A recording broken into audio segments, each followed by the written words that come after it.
ఉచిత ఇల్లు ఈ మూడు రాజశేఖర రెడ్డి ఫార్ములా ఈ మూడు సక్సెస్ రాజీవ్ గృహకల్ప ఇందిరమ్మ ఇల్లు అట్లాగే ఆరోగ్యశ్రీ ఫీజు రింబర్స్మెంట్ ఇటు వల్ల ఏమైపోయింది మన నిత్య జీవితంలో పేదవాడికి సంబంధించిన ఖర్చులో సగం పడిపోయింది ఆ సగం మిగిలినట్టే కదా అదే కదా జీవన ప్రమాణం ఎదుగుదలకి ఉపయోగం అన్నటువంటిది వీళ్ళు ఆ రూట్లో ఆలోచించట్లేదు ఇప్పుడు దీంట్లో ఉన్నటువంటిది అయినా ఎడ్యుకేషన్ విషయంలో ఫీజు రింబర్స్మెంట్ ఆయనకి తెలియదా లేదా తెలియదు అంటే కనుక ఆయన ముందు అసలు వాళ్ళ ఎమ్మెల్యేలతో కూర్చొని మాట్లాడాలి ఇప్పుడు చంద్రబాబు గారు ఇవాళకి కూడా నిన్న అదేది రాయచోటికి పోయి కూడా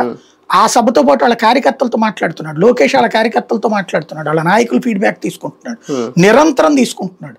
పవన్ కళ్యాణ్ గారు ఫీడ్బ్యాక్ ఎవరిస్తున్నారు ఎవరి దగ్గర నుంచి తీసుకుంటున్నాడు కాబట్టి మేబీ ఆయన ఈ విషయంలో అవగాహన లేకపోవడం కాదు వాళ్ళ కార్యకర్తలకు నాయకులకు అవగాహన ఉండుంటది కాకపోతే ఈ బాబు గారు చెప్పింది ఆయన నిజమని ఏది ప్రియ శిష్యుడు లాగా నమ్ముతాడు కాస్తంత లేట్ గా బయటకు వచ్చిన జగన్ ఎఫెక్ట్ అయితే కనిపిస్తుందా ప్రజల్లో నేను అది పబ్లిక్ పెద్దగా ఇన్వాల్వ్ అయ్యారనుకోవట్లేదు పార్టీ యాక్టివిటీ ఘనంగా జరిగింది అక్కడక్కడ ఎక్కడన్నా ఉంటే ఉండుండదు వైసీపీ కార్యకర్తలు ఉంటారు 70-80% మంది ఉంటారు కొన్ని చోట్ల కమ్యూనిస్టులు ఇన్వాల్వ్ అయ్యారట స్టూడెంట్స్ కూడా వచ్చారు కదా అదే కొన్ని చోట్ల కమ్యూనిస్టులు ఇన్వాల్వ్ అయ్యారట కొన్ని చోట్ల పేరెంట్స్ కమిటీలు వచ్చారట పేరెంట్స్ ఈ స్టూడెంట్స్ జుడాలు జూనియర్ డాక్టర్లు వీళ్ళు సంఘాలుగా వచ్చారు వాళ్ళు అది తప్పించి అంటే ఒక రకంగా ఆ వర్గాల్లో కూడా చైతన్యం అయ్యి ఉండొచ్చు కొంతవరకు రైట్ చూద్దాం మొత్తానికి ఒక యాజిటేషన్ అయితే కంప్లీట్ అయ్యింది కాకపోతే